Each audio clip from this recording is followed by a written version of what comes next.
On this show, we cover some sensitive topics. Though the obituaries may be outlandish, the people are real. Names have been changed or omitted in order to respect both the deceased and the survived by. While death is no laughing matter, some petty last words can provide some pretty entertaining comic relief.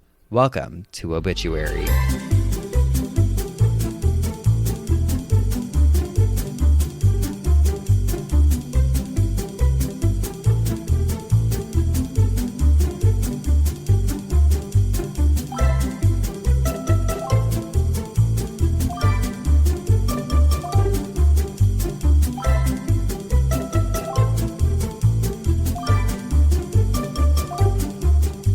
Welcome back to Obituary. I'm Spencer Henry. And I'm Madison Reyes. And we're here to serve you... divorce papers.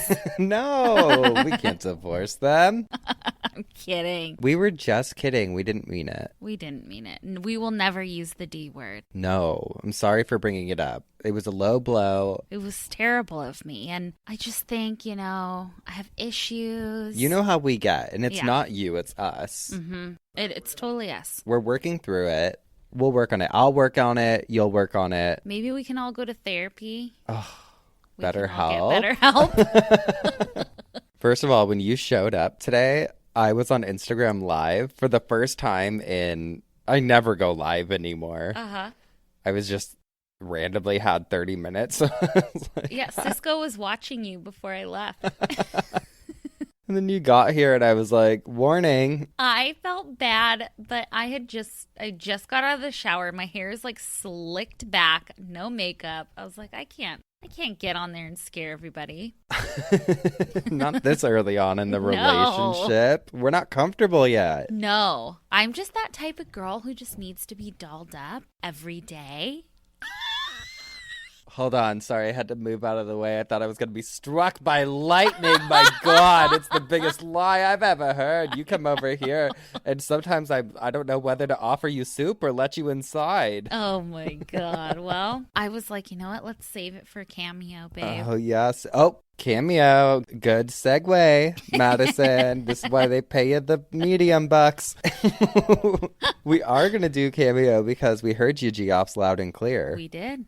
And so we're going to get ready once a week and film them for you. Tell us what you want from us. We'll do it. Yeah.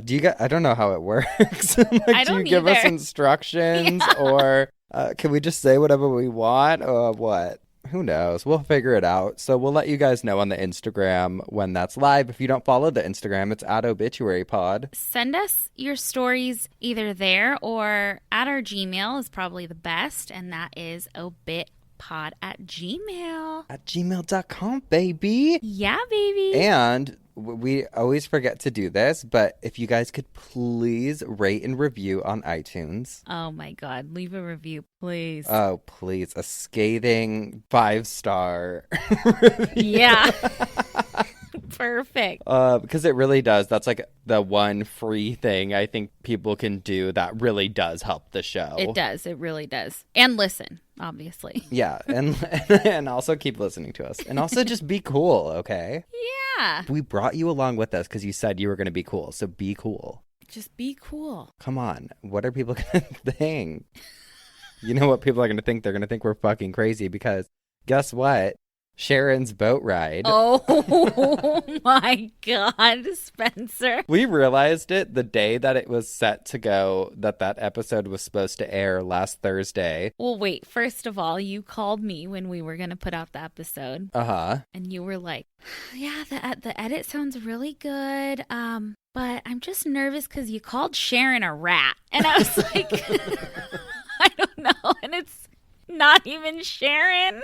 The name's not Sharon, you guys. I found out that the name is actually pronounced like Karen. And it's a male god. Yeah, or like no pronouns. Yeah. It's a they, them god. Mm-hmm. Speaking of that, I was reading for California the new laws that are going into action in 2022. Mm-hmm. Oh, you were just casually reading the laws? Yeah. I don't believe that for a second. Did you see a TikTok or something? No, I saw it on Instagram. But then it led me to a news article that I was reading. Ooh.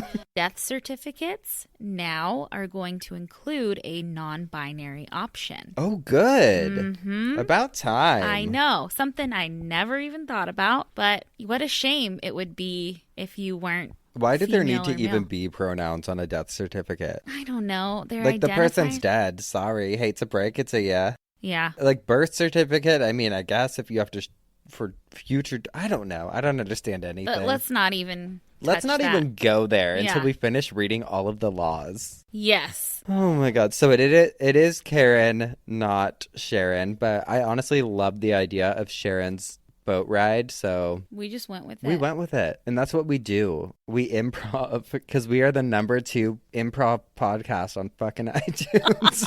It's just so wild. Never done anything improv.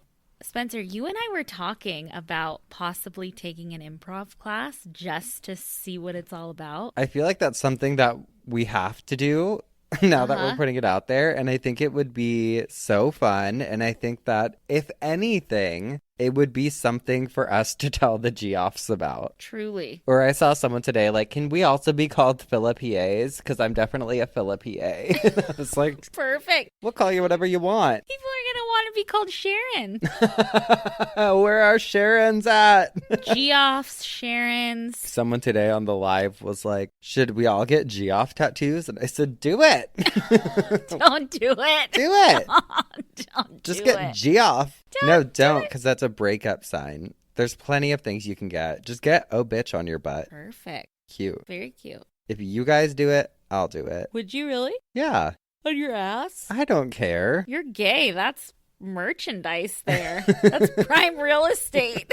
What does Kim Kardashian say? You don't put a bumper sticker on a Bentley? Mm-hmm. Well, I'm not driving a Bentley back there. I have like a 2006 Honda Accord for an ass. So it's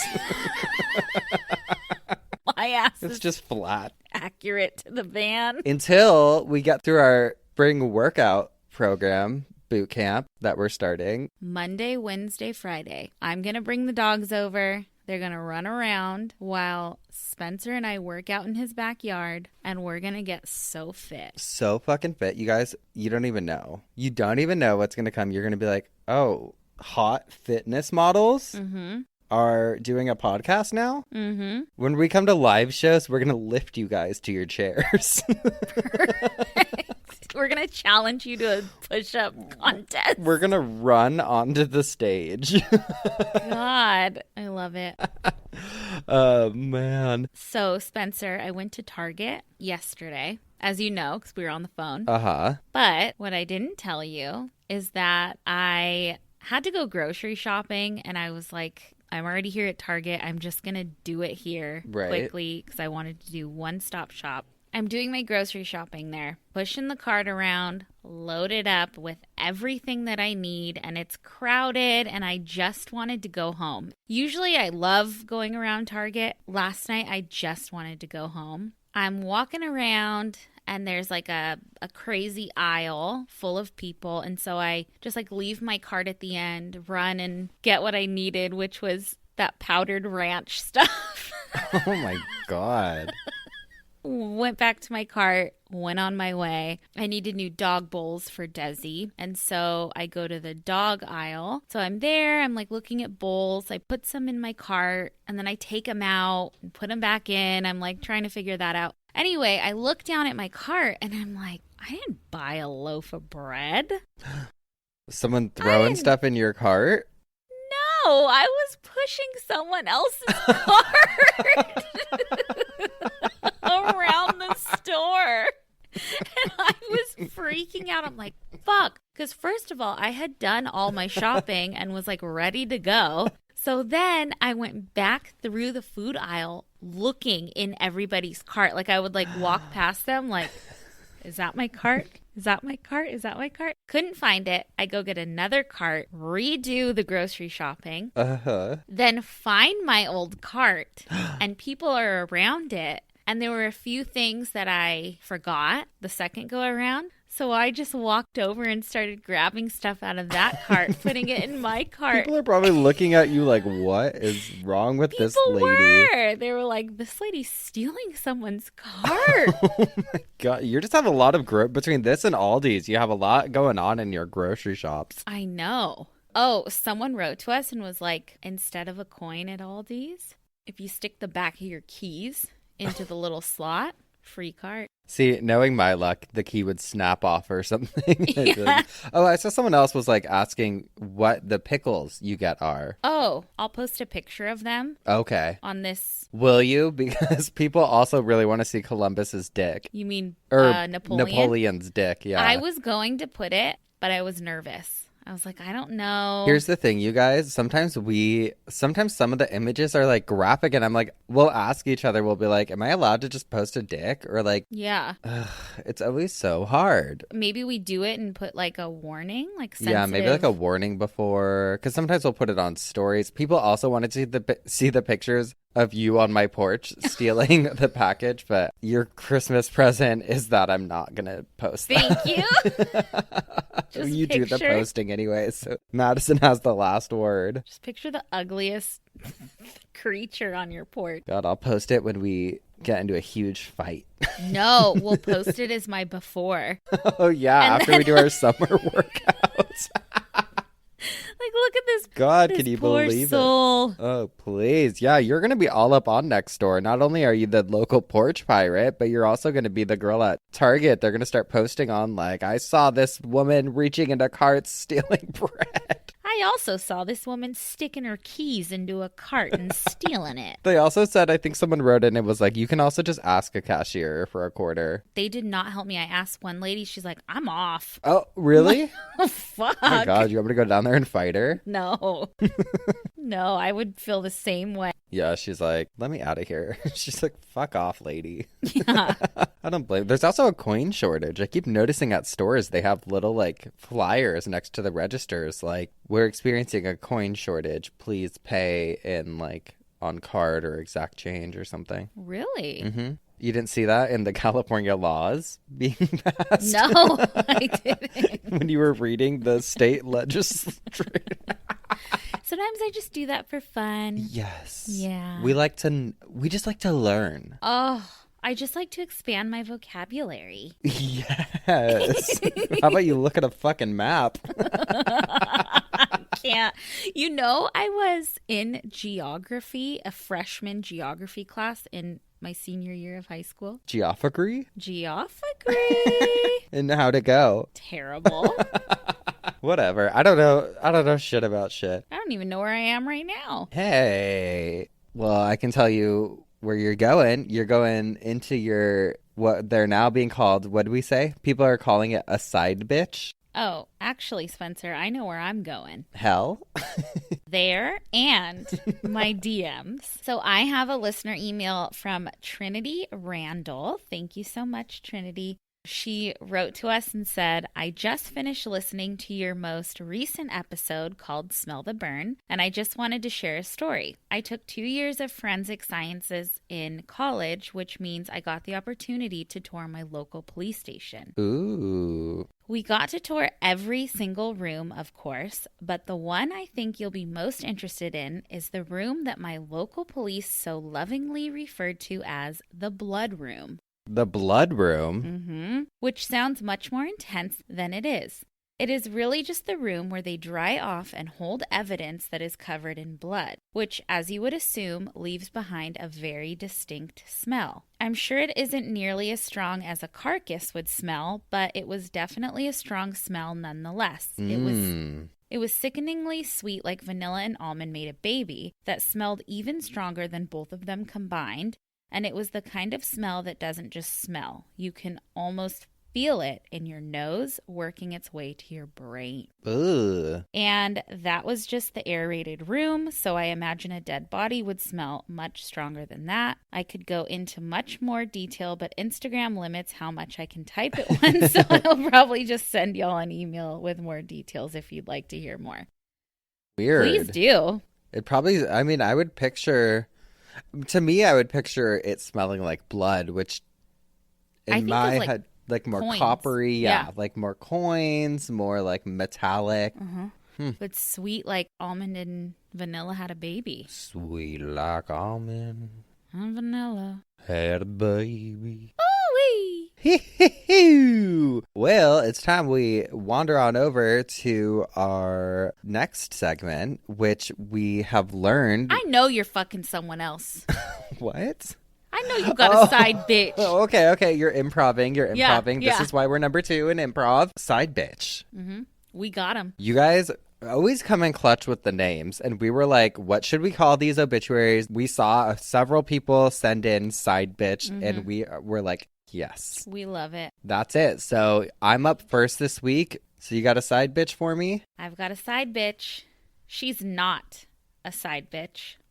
This person is a main HBIC. Yes. Head bitch in charge. We are doing Miss Betty White. Oh. I know, God rest her R.I.P. soul. R.I.P. Her obituary from The Guardian goes as follows. Although she will be best remembered for playing the naive Rose Nyland in the hit comedy The Golden Girls, Betty White, who has died at age 99, was for 7 decades one of the best-loved performers on U.S. television, a consummate professional who won 8 Emmy Awards, the first and last separated by more than 60 years. She was also a pioneer in the 1950s, one of the first women producing television, and 30 years later, the first female game show host dubbed a femc. From 1983 to 1986, White and Rue McClanahan played together in Mama's Family, a spinoff from The Carol Burnett Show. Born in Oak Park, Illinois, Betty moved with her parents, Horace White, an engineer, and Tess Chachikis, to Los Angeles during the Depression and graduated in 1939 from Beverly Hills High School. Her colleagues in school theater included the future film star Rhonda Fleming. She performed on an experimental Los Angeles television channel that year, but made her formal acting debut at the Bliss Hayden Little Theater. During the Second World War, she served in the Women's Voluntary Services, making her movie debut in Time to Kill, 1945, a short produced to inform servicemen and military educational programs. After parts in radio shows such as Archie and The Great Gildersleeve, she got her own local program, the first of 4 Betty White shows in which she would star.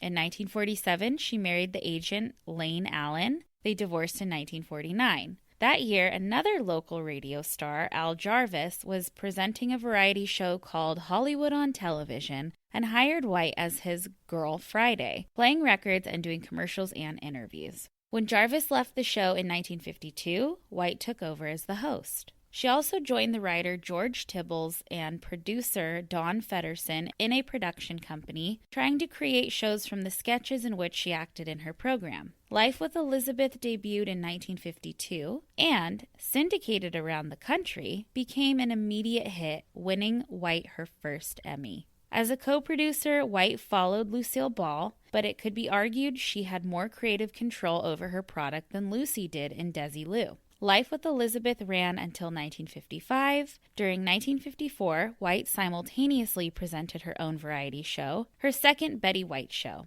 She created another sitcom, Date with the Angels, in 1957. When her co-star Bill Williams left in 1958, it became The Betty White Show before it was canceled. White turned to game shows and late-night talk, particularly as a frequent guest on Jack Parr's show, a forerunner of The Tonight Show, and a regular on Password, whose host, Alan Ludden, she had acted in Summer Stock. Ludden also hosted the GE College Bowl, from which University Challenge took its format. White and Ludden were married from 1961 until his death in 1981. Did you hear about that, how they said her last words were Alan? Yes, so sweet. So sweet. In 1962, she made her feature film debut, playing a senator in Advice and Consent, but although she turned in a solid performance, it would be 36 years before White returned to the big screen. In the meantime, her friendship with Password's creator Bob Stewart and its producers Mark Goodson and Bill Todman kept her busy on their other shows, such as What's My Line, To Tell the Truth, and Password's many successors.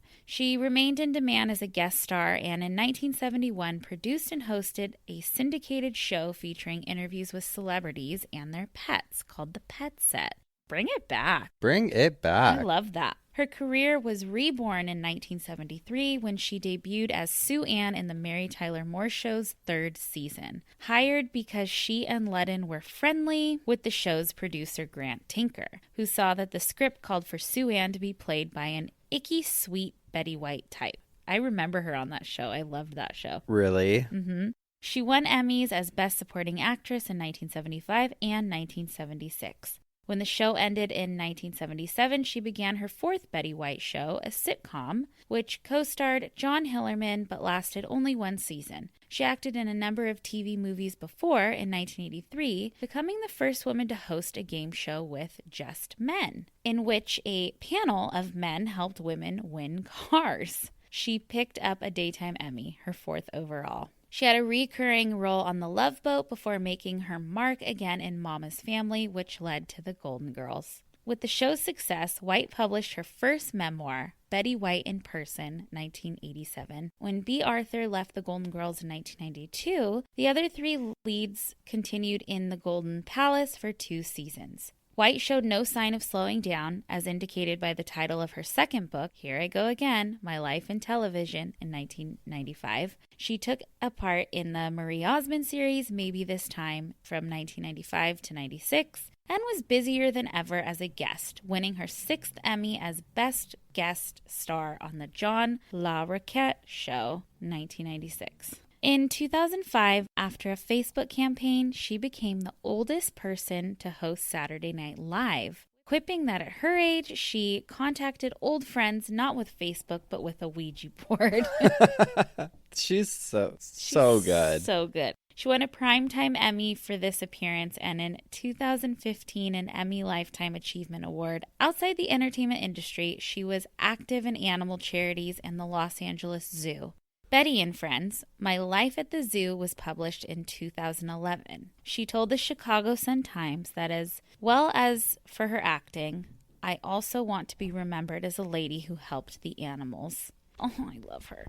Betty Marion White, actor and producer, born January 17th, 1922, died December 31st, 2021. Ugh, she almost made it to the 100th birthday. She almost did, but she's a funny lady. Funny lady and just like so kind, like the epitome of kindness all around. Just a good gal. A golden girl. A golden girl. Ugh, thank you That for just being gave a me the friend, chills. Betty. I know. We love her. We love her. We're going to take a quick break, but before we do, someone wrote in, hello from Oregon. I'm reaching out semi-blindly here to see if there's any possible way that you'd be willing to do a birthday shout out to my sister, Ruda. Her birthday is this Sunday, January 9th. So this will come out after her birthday, but it said she's a huge fan of yours. I know it'd mean a lot to her. Thank you for all your awesomeness, Jasmine. So Ruda, happy birthday. We hope you enjoyed your day. Happy birthday, babe. I just saw it randomly in the email when I was going to pull up my notes for today's episode. So I was like, hey, we can give a birthday shout out. Hey, we're not on Cameo yet. But next time we're charging you for it. You need to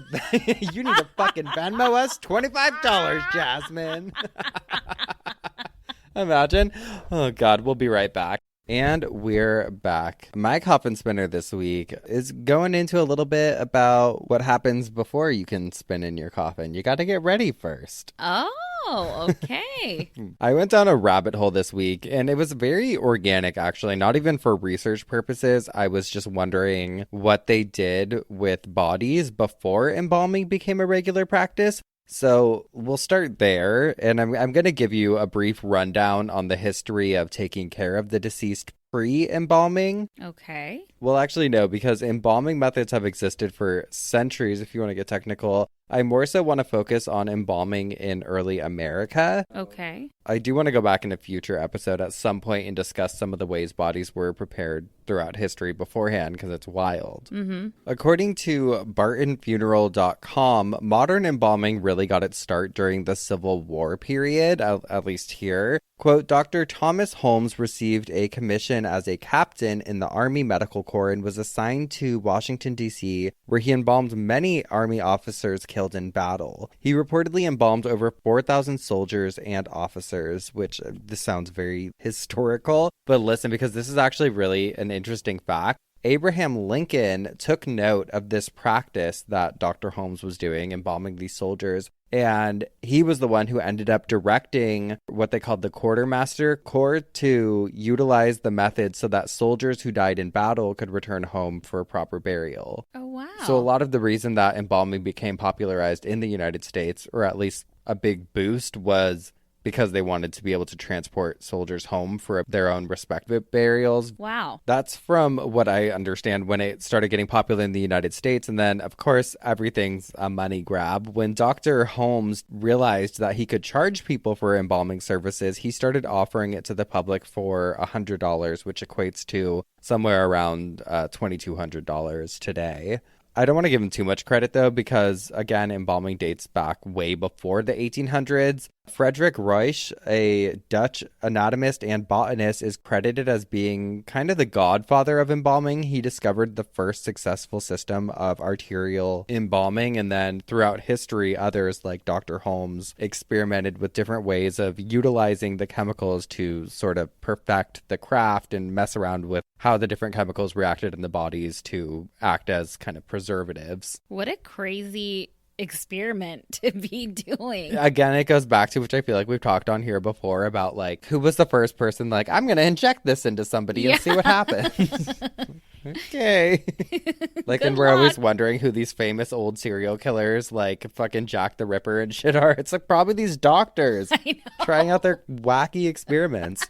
Embalming actually serves another main purpose aside from preservation, and that's to help avoid post-mortem infections and bacteria grossness, which I always just thought of embalming as like getting the body ready, but I guess it does serve another purpose. Totally. Now, moving into more modern times, and the main topic that I want to discuss is how funeral homes prep bodies for burial. I do feel the need to reemphasize, because I know we have a lot of listeners in the funeral biz. We're just enthusiasts, not professionals. We got such a nice DM, actually, from this woman. Her husband is a pathologist, and she listens. And I was like, oh my God, we haven't royally fucked up anything yet, you know? And she's like, no, it all sounds like pretty good. And I was like, well, can your husband tell us anything? You know, Yeah, she's like, maybe I'll get him to.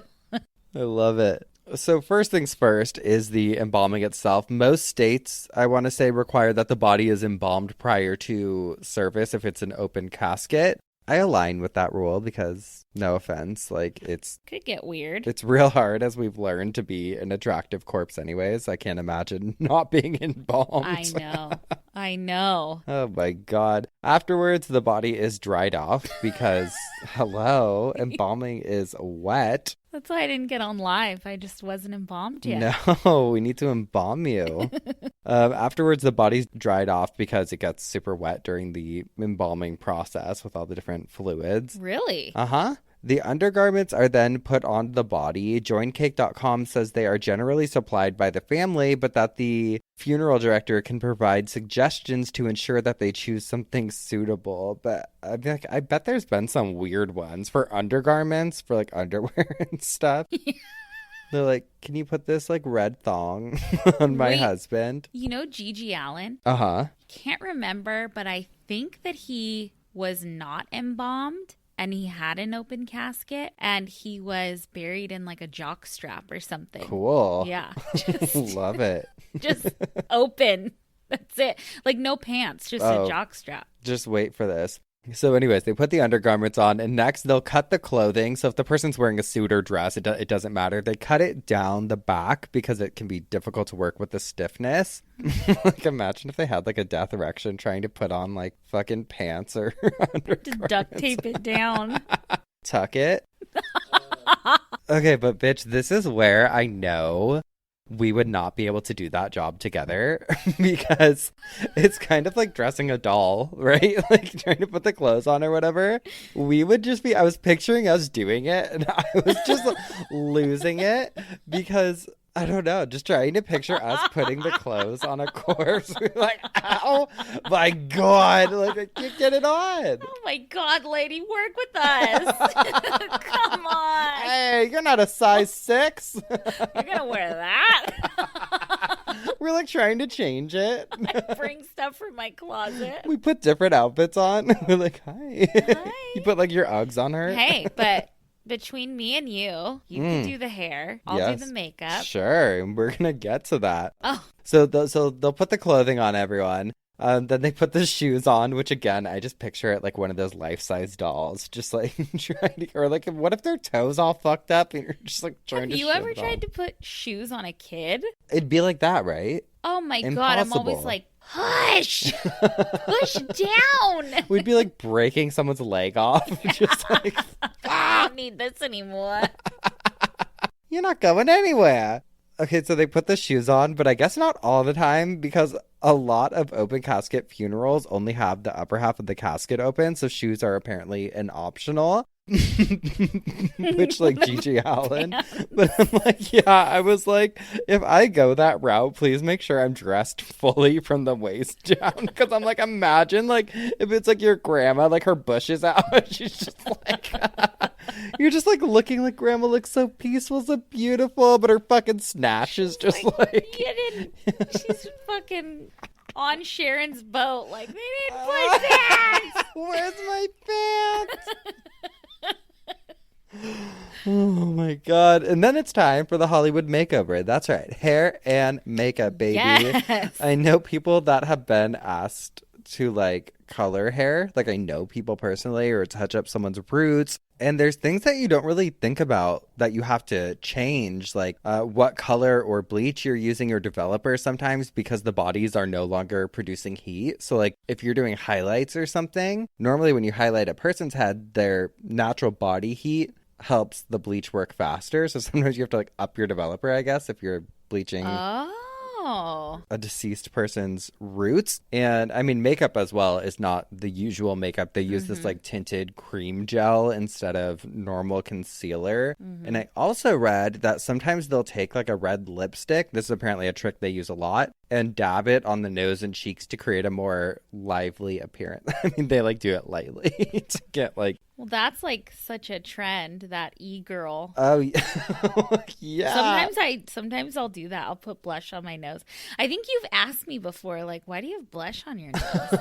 Why is your nose pink? I'm such a bitch. They're going to do it to you. When you die, I'm just going to put lipstick on your nose like a fucking clown that you are.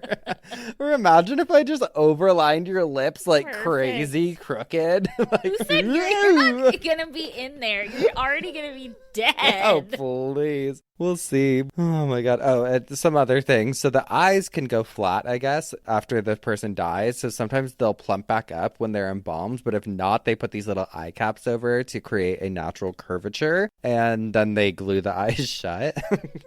I just think of everything that would go wrong during this. That's why I keep laughing, because I'm like, I picture like one like like unsticking a little bit, like you're looking over and all of a sudden it's like beep beep, pops open. Hello. For mouths, the lips are also usually glued shut, but first the Undertaker made you a jaw suture, which I actually saw a TikTok. Someone tagged me on TikTok one time of watching them do this, and it's really intense. They did it on like a model, not like a actual corpse. Where did they sew it? Okay, so it goes through the bottom lip behind the teeth. I'm like showing you. Behind the teeth. So it goes in right here, comes out behind the teeth, and then up through that bone, and then up under the top lip, through, and then it goes through the septum here. Oh my god. Goes around and then back down into the mouth, and that keeps it nice and tight, baby, so that no one's saying oh my god from their casket. All the people that have veneers, don't they want to smile? Yeah. Show. Imagine if people if they like made people smile in their caskets, like cheese. So the corners of your lips to like the back of your neck. Cheese.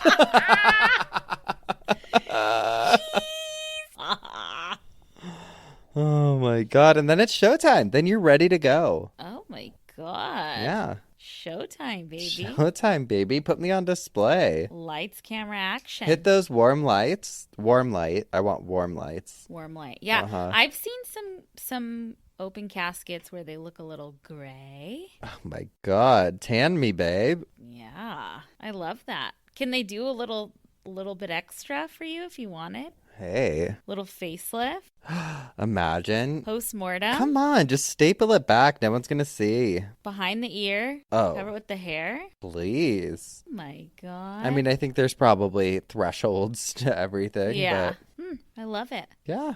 Love, love, love that. Thank you. Sure. I'm always happy to help with whatever our contributions are to this award-winning show. Well, mine kind of follows in those same footsteps. Okay. We're going to talk about masks. I'm going to talk about two kinds of masks. There are so many different kinds of masks and histories of masks and everything that I'll get into in a future episode, but I wanted to Oh no, her sutures just became undone. Her mouth is going wild. I wanted to talk about funerary masks. Funerary masks? And death masks. Now, let's start at a funerary mask. They are masks that covered the deceased. They're usually used during a funeral or a burial or a funeral ritual. Britannica.com explains them way better than I could. So they say, quote, funerary masks were frequently used to cover the face of the deceased. Generally, their purpose was to represent the features of the deceased, both to honor them and to establish a relationship through the mask with the spirit world. Sometimes they were used to force the spirit of the newly dead to depart for the spirit world.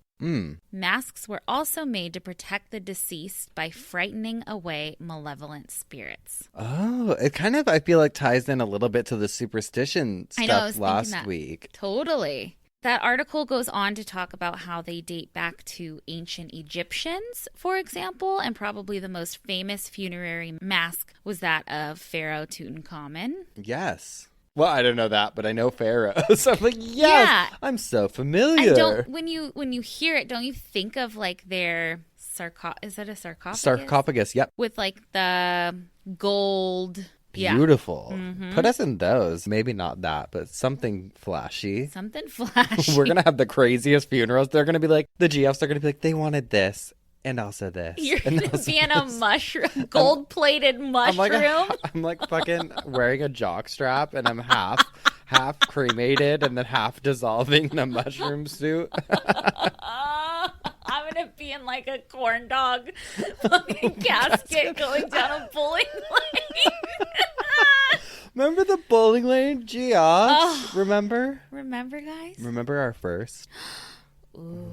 Never forget. So Tutankhamun, his was, super beautiful, made of gold because he was royalty. If you weren't royalty, yours would probably be made out of a clay or a wood. It also seems that these masks varied in representation from location to location. So in Mexico, and we'll get into there's Aztec skull masks. We'll get into all that in a future episode. But I guess generally in Mexico, a funerary mask was more of a universal mask, unlike how Tutankhamun's was an accurate representation of him and his features and his looks. These were more all-encompassing. So this same article also said, quote, in ancient Roman burials, a mask resembling the deceased was often placed over the face or was worn by an actor hired to accompany the funerary cortege to the burial site. Terrifying. Yes. Imagine. God. So that was quickly funerary masks. They kind of, with death masks, get mixed in with each other. So I just wanted to clarify. But death masks, a death mask is a mask that is made from an impression or a cast from a person. Just in this case, that person is deceased. So they are typically made from some sort of wax or plaster or alginate. And that's the kind of stuff they make teeth molds with. Oh, no. I don't want that. It sounds like algae. Imagine if they just make like a moss mask of your face. You thought you were getting like the gold.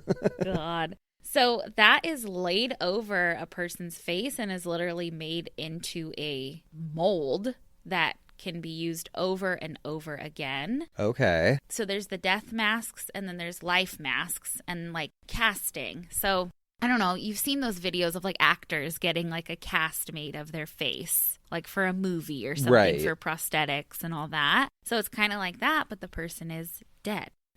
Why would people make these? Well, to scare away the bad spirits. That's a funerary mask. Oh. This is a death mask, and the death masks are, super accurate. All to the scare features, away grave robbers. No, they became popular pre-photography, so people could have an incredibly real-life mask of a loved one that they could keep. I don't want that. There is nobody in this world that I would want a realistic mask of their face in my home. No, absolutely not. Alive or dead. I don't want it. I don't know. I was reading more about it, and it's like, you know what? Death is so sudden, and grief is such a process that maybe it would help.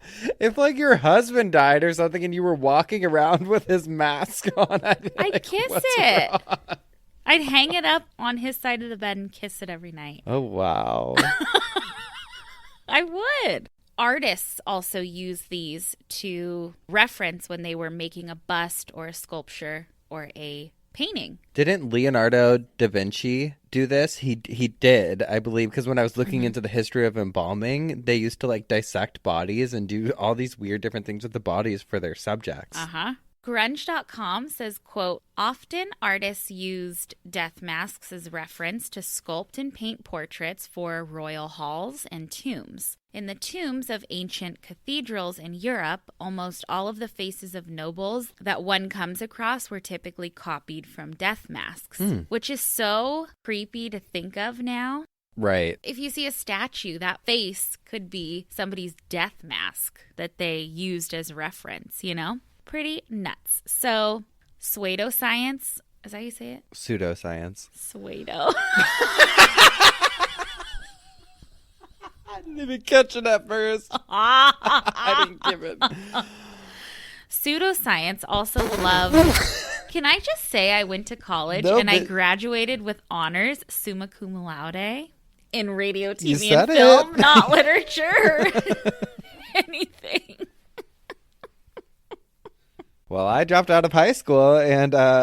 Your vocabulary is better than mine. Hey, sure. Thank you, vocabulary of the day cards. I used to do them when I was little. Okay, so what did pseudoscience say? Pseudoscience also loved death masks in the 18th and 19th centuries. Phrenology was the practice of studying someone's skull and being able to tell someone's mental capabilities and personality based on the shape of their skull. So this practice has obviously been discredited and is, in more research that I do, it is extremely racist, extremely problematic, terrible. But death masks were very helpful for these dumbasses to study. So anyway, a death mask is typically made within hours of a person's death. If you wanted a super accurate mask, you needed it to be shortly after their death because we all know that the body changes a lot after death. Right. I've read that typically a doctor or whoever was either performing an autopsy or caring for the deceased body would make the death mask. However,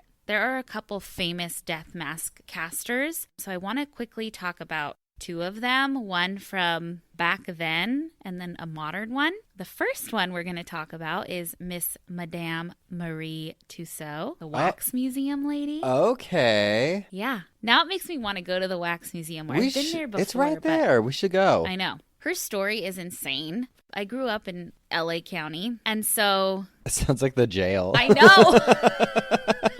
I know. No. I grew up in LA. You grew up in LA? Yeah.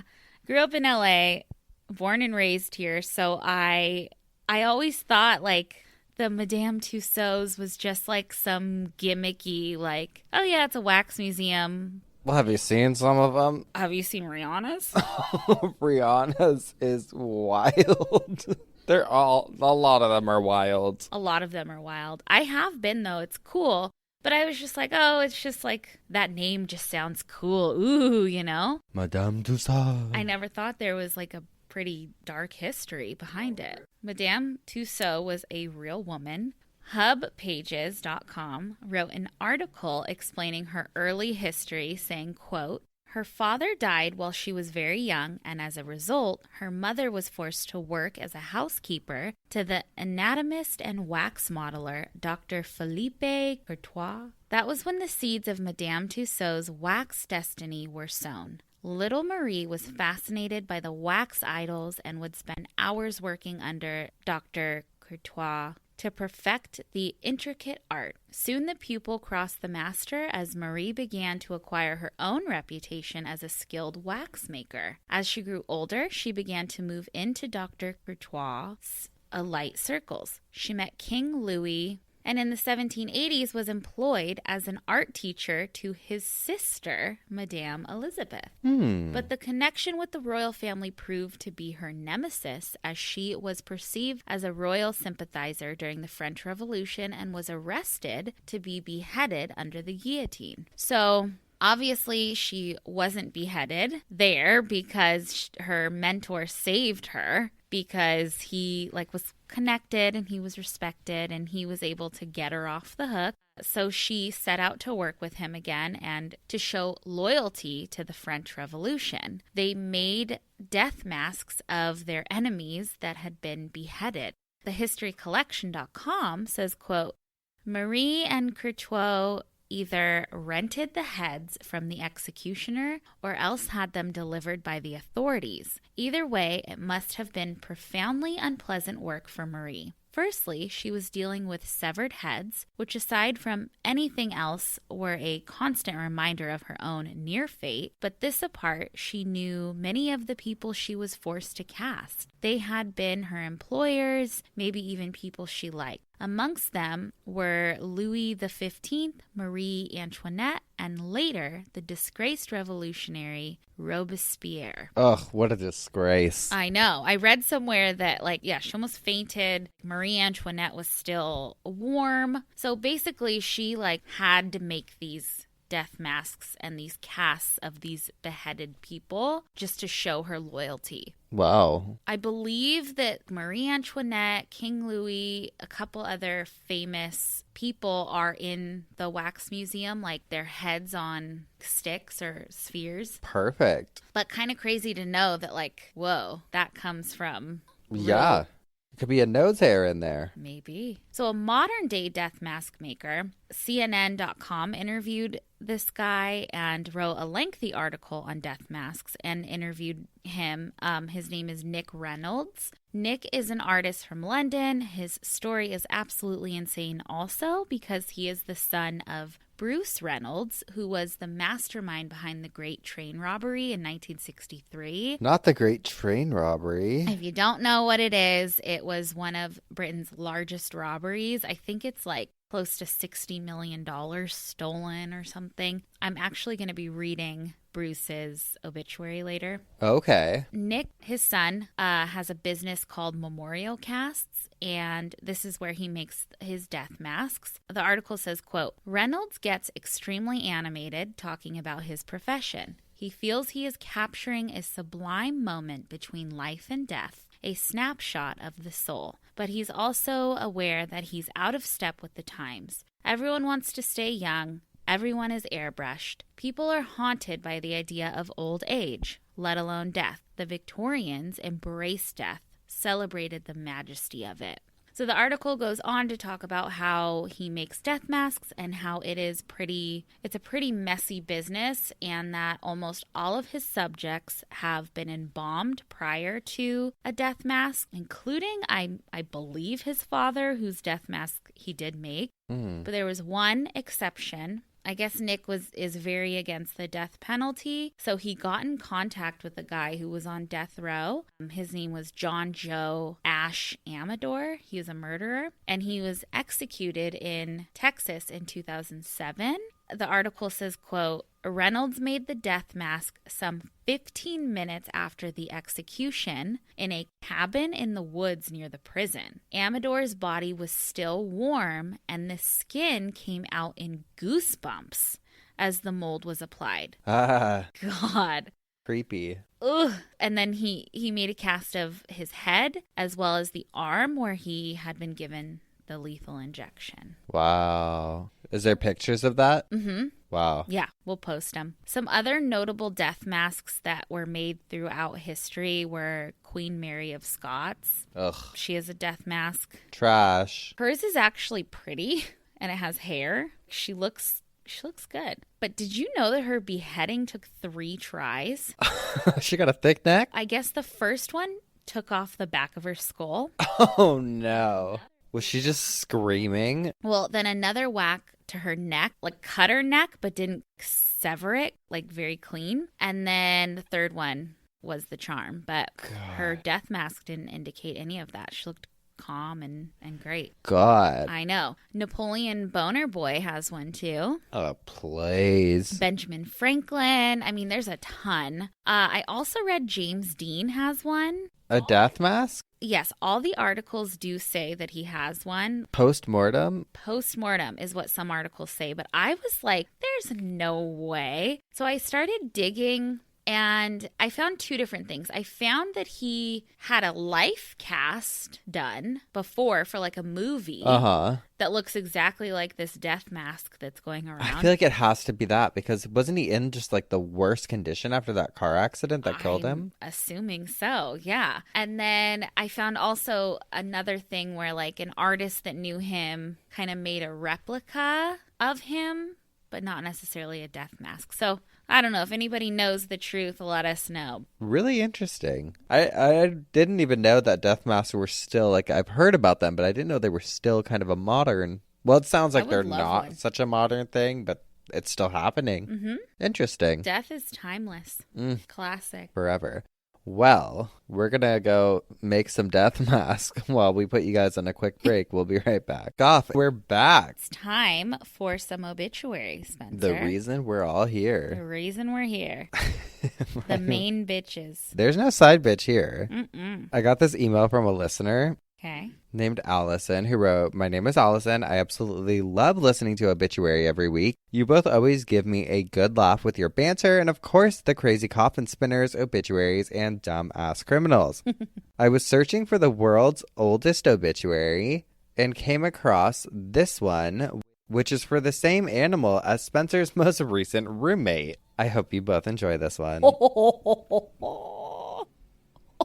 A rat. IDG1-030. The world's... That's like Elon Musk's kid, yeah. The world's oldest living mouse died peacefully in his sleep on November 15th, 2001 at the age of 1,450 days, just 11 days shy of what would have been his 4th birthday.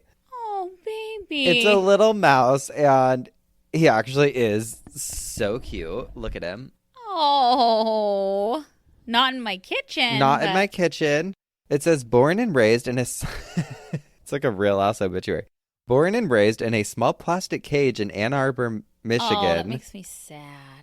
One of a set of quintuplets born to a mated pair whose own parents had romped, poor but free, in the barnyards of Moscow, Idaho. Oh. IDG G1-030. Come on, you couldn't have named him like Ratatouille or something. Was among the first volunteers for an NIH-funded study to determine whether country mice might retain anti-aging genes long ago lost by their Effett town and gown cousins. IDG 1-030 spent his entire life within 15 yards of his birthplace on shelf 4B, apparently content with a social circle consisting initially of 3 other males, but then slowly shrinking over the years to a single idiosyncratic point. His devoted caretakers describe IDG 1-030 as somewhat shy and certainly not prone to complaint, noting that he dealt with his late life celebrity as the world's oldest living mouse with the same difference that typified his earlier out of the limelight career as just another research subject. His great age, roughly equivalent at the end to that of a 136.73-year-old man. That's like how long, like, you know how they do dog years and mouse years? Yeah. That's how old he'd be. Oh, Did not Grandpa. until the last day or two of his final illness impair his zest for chewing wood chips or doing pull-ups near the food hopper at the top of his cage. Though encouraged by his friends and publicists to go for the international all genotypes longevity record held by the longest living Snell dwarf mouse at 1,451 days, IDG 1-030 seemed to have no interest in comparing his own life history with that of puny dwarves or with emaciated, calorically restricted rodents, and was clearly willing to accept an asterisk in the record books for the price of a life of ready access to all-you-can-eat meals and the robust enjoyment of a fully loaded interior pituitary gland. Though childless and indeed a lifelong virgin, IDG 1-030 is survived by 9 half-nieces and nephews, 19 half-grandnieces and nephews, and 28 great half-grandnieces and nephews, all of them currently employed in the research field. Little baby. Well, so did the anti-aging stuff work? Who knows? Well, I guess it did. I mean, I don't like that they were using mice for research. I don't either. God. But I'm glad that he lived a long life, and I like the idea of him acting as a part of the research as a job versus the horrible truth behind it. I know. But thank you for sending that in. That was sweet. And good for him. A life well lived. He worked out. Did pull-ups, chewed wood. He had a social circle. That's us that's how we're trying to be this we're summer. We're little fucking rats. Aw, he's a cutie. We'll post his picture. R.I.P. All right. Mine, like I said earlier, is Bruce Reynolds. Let's hear it. This is his obituary from The Guardian. In the early hours of August 8th, 1963, beside a railroad line in Buckinghamshire, Bruce Reynolds and 14 other men halted the Glasgow-London Night Express at Bridego Bridge, broke into a Royal Mail coach, and, in a swift and perfectly executed operation, departed with £2,631,684 in used banknotes, which I think that equates in like US dollars, like close to 60 million. Fuck. Reynolds, who has died aged 81, was the mastermind behind the Great Train robbery. Then aged 31 and recognized by villains and detectives alike as a member of London's criminal elite, he had long dreamed of pulling off the big job, the career-defining crime that would unequivocally establish his fame and fortune. He achieved the first aim as the robbery received massive media coverage and remained in the public consciousness for decades. But once his £150,000 share of the loot had gone, he found that his reputation was about all he had left. Scotland Yard detectives knew that only a small number of criminals were capable of carrying out such an audacious robbery, and most of those involved were quickly arrested. Reynolds, whose fingerprints had been found on a sauce bottle at the gang's hideout, proved more elusive.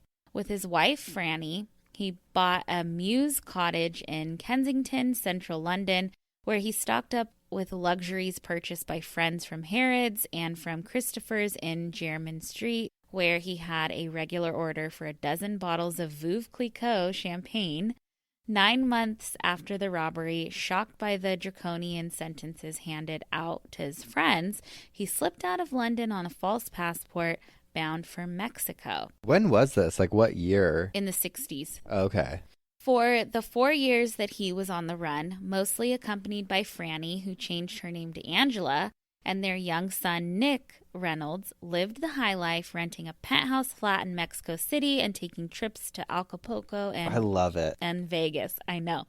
At Christmas 1964, he was joined in Mexico by his fellow train robbers, Buster Edwards, who had not yet been caught, and Charlie Wilson, who had escaped from Winson Green Prison. Montreal, where Wilson had settled with his family, was Reynolds' next stop, but a plan to replenish funds by robbing a shipment of Canadian dollars had to be dropped when he felt he was attracting police attention. It was time to move on again to Vancouver, the south of France, and then back to London and the Mews in Kensington.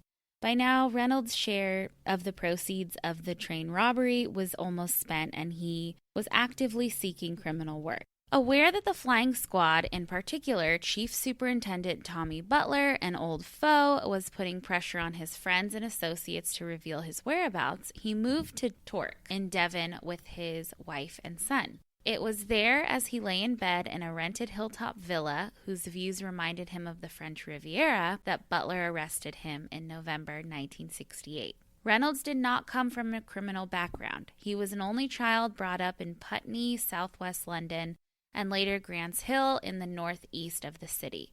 His father worked at the Ford plant in Dagenham, and his mother was a nurse. She died when Reynolds was 4. Her death marked the beginning of a disrupted childhood for Reynolds. His father remarried to a woman who showed Reynolds no affection, and he was evacuated to Suffolk at the outbreak of the Second World War. Reynolds longed for adventure, but at 14, his high hopes of joining the Royal Navy were dashed because of his poor eyesight. He worked as a messenger boy in Fleet Street. Weekends were spent with the De Luan Cycling Club in the South London, and he took a job with the cycle manufacturer Claude Butler in Clapham. It was while working there that he met a young man nicknamed Cobby, a rebellious youth who introduced him to petty crime. Reynolds found this alternative way of life exciting, and soon the pair of them were breaking into shops and factories. By the time he was 17, he was in Wormwood Scrubs, awaiting allocation to Borstal. As his crimes got more serious and the prison sentences longer, Reynolds formed alliances with many of the men who would form the nucleus of the Great Train Robbery Gang. In 1962, Reynolds and his gang seized £62,000 in a security van robbery at Heathrow Airport. They were disappointed, having expected more than 6 times that amount. The same year, their attempt to rob a mail train at Swindon was aborted, and they came away with only £700. But trains were now in Reynolds' mind, and obtaining inside information about the movement of cash to and from London, he began to plan the robbery that would mark the pinnacle of his criminal career. When he appeared at Buckinghamshire in January 1969, Reynolds pleaded guilty to his part in the Great Train Robbery and was sentenced to 25 years imprisonment. By then, the prison system had been rocked by the escape of his friends Wilson and Ronnie Biggs, as well as the spy George Blake and others. The train robbers were held in maximum security in a specially built unit at Durham. Reynolds found prison very hard, and as his marriage collapsed, he focused his attention on maintaining his relationship with his son through extensive correspondence and on working towards release. He came out on parole in 1978, but found great difficulty adapting to a world that had changed while he was inside. In the mid-'80s, he was caught up in a small-scale amphetamine conspiracy and went back to prison for 3 years. The popularity of criminal memoirs in the 1990s brought new opportunities, and Reynolds wrote the autobiography of a thief in 1995. Interest in the robbery did not fade, and he was frequently called upon for media appearances. He had become reconciled with his wife and was proud of his son's career as a diver in the Royal Navy and his later success as an artist and musician with Alabama 3. Reynolds was delighted when Alabama 3 recorded the song that had been widely sung in British folk clubs while he was on the run. Have you seen Bruce Richard Reynolds? He expressed remorse over the violence inflicted on the train driver, Jack Mills, during the Great Train Robbery, but said he never regretted the course he had taken in life. It was all part of making out that I was someone. But what I really liked about being a thief was that every week you might find El Dorado, he said. His wife predeceased him. He is survived by his son. I love that so much. Well, you know we love a bank robber or a train robber on this show. If there's 2 things you can walk away from knowing, it's knowing that we hate King Henry VIII and we love a train robber. We love a train robber. I love how he romanticizes it. Not that we should, but like that's kind of like, it's cinematic. Like, it is. You never know when you'll find an El Dorado. I'd be interested to read the autobiography. Mm-hmm. Definitely. Really cool. Yeah. Interesting guy. And I like that he says he wouldn't change anything, because like I do love, like, I'm attracted in life, like through friendships and whatever, to people that have lived and like been Have a wild or story. been Yeah. crazy or have stories. Like, to me, the worst thing in life would be I went through life doing all the right things the right way and did this, bada bing, bada boom. It's so much harder for me to relate to people, I think, that, well, because I was crazy and wild as a youngster. And so it's just, I think it comes out later on too. when people don't, they act out in adulthood or You're supposed to make mistakes. You're make supposed to be an idiot mistakes. sometimes. Steal a car, No. rob a train. I don't mean like that, but it's okay to make mistakes as long as they're not, hurting anybody. And I don't know. Who am I, God? What the fuck? Are you fucking Oprah? My Yeah. God. And welcome to Super Soul Sunday. Yeah. God. God. All right. Well, we're going to take one more break and then we're going to come at you with some dumbass criminals. We'll be right back. Ring, ring. Hello? Hi, Madison. This is Spencer Henry calling from Philip, PA, and I wanted to know if you'd heard the good word. About Green Chef, aka the best CCOF certified meal kit company? Oh, baby, I have. Precisely. That's just the one I was talking about. Whether you're keto, paleo, vegan, vegetarian, gluten-free, or just looking to eat more balanced meals, Green Chef offers a range of recipes to suit your preferences. I'm actually all of those things. I'm actually a paleo, keto, vegan. Thank you. Gluten-free. And we're back. It's time for some dumb Ass criminals. My dumbass this week is a South Florida woman, 28-year-old Sherry Tina Uwanowicz. What? Yeah, you heard me. Now, our gal Sherry was a psychic medium, Madison. Oh my God. Yeah, baby, she saw the future. Oh, okay. But not a very good one because she didn't see this coming. So listen to this. Sherry met an unidentified woman. We never get this woman's name. Okay. In Houston, Texas. This was in 2007. She meets this woman and she tells this woman something about her and her family. Okay. She's like, ma'am, you have been cursed. There is a curse on your family.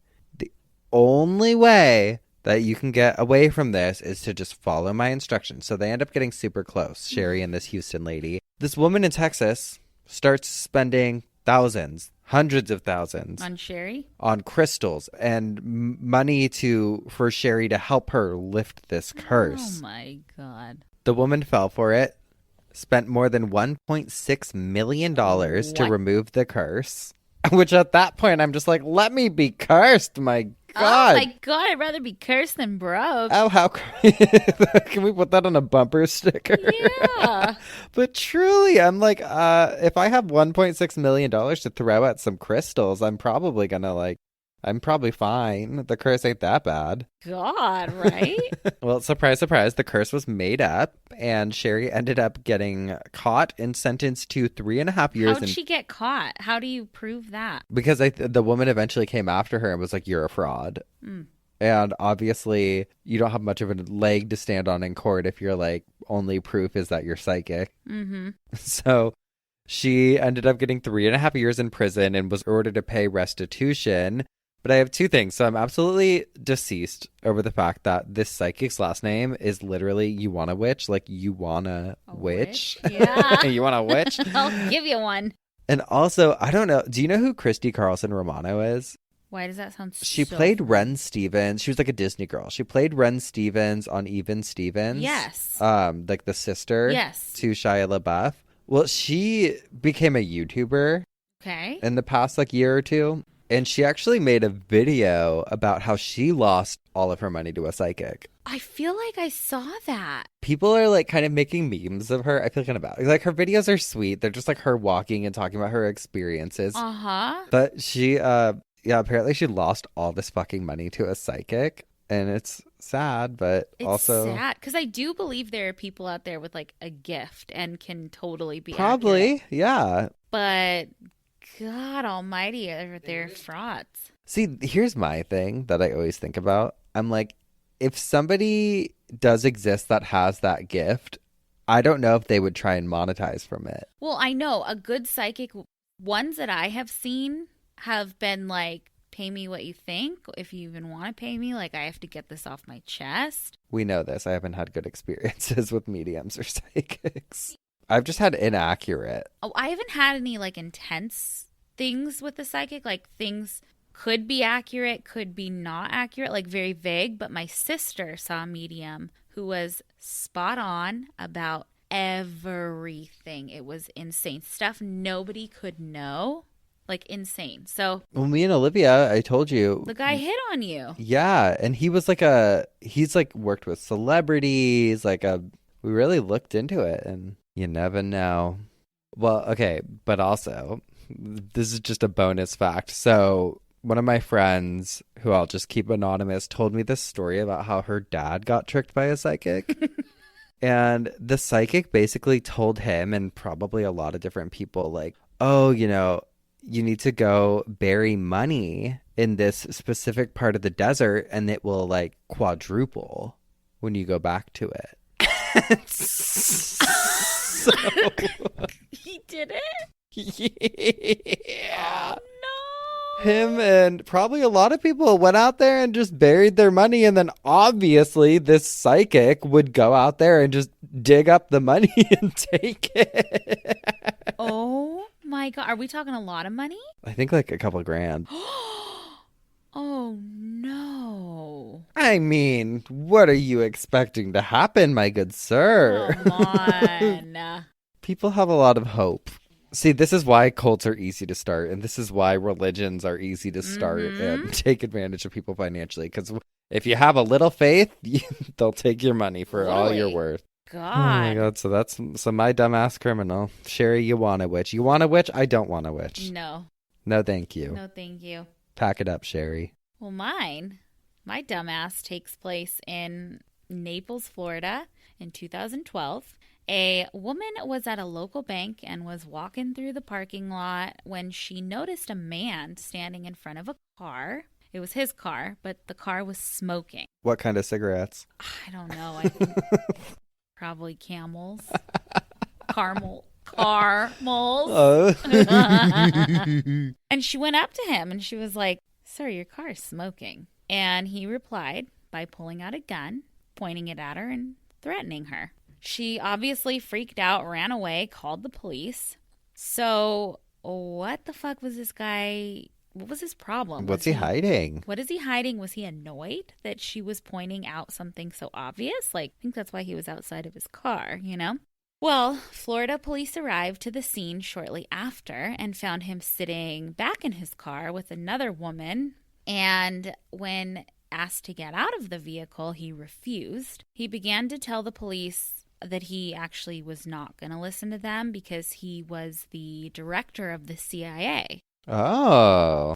Okay, the police understood, packed up their things and left. Just kidding. He was definitely not the director of the CIA. No. He actually explained that he was Elvis Presley's brother. Oh, okay. The twin. Sure. Passed away. Yeah. Yeah. So no, he wasn't. He was definitely not that. But then he also told them that he was great friends with President Bush. So that was that. Okay. No. He then explained that he was only half human and half orangutan. Sure. And that it was very important that the police took him to the fusion center to get his monkey blood.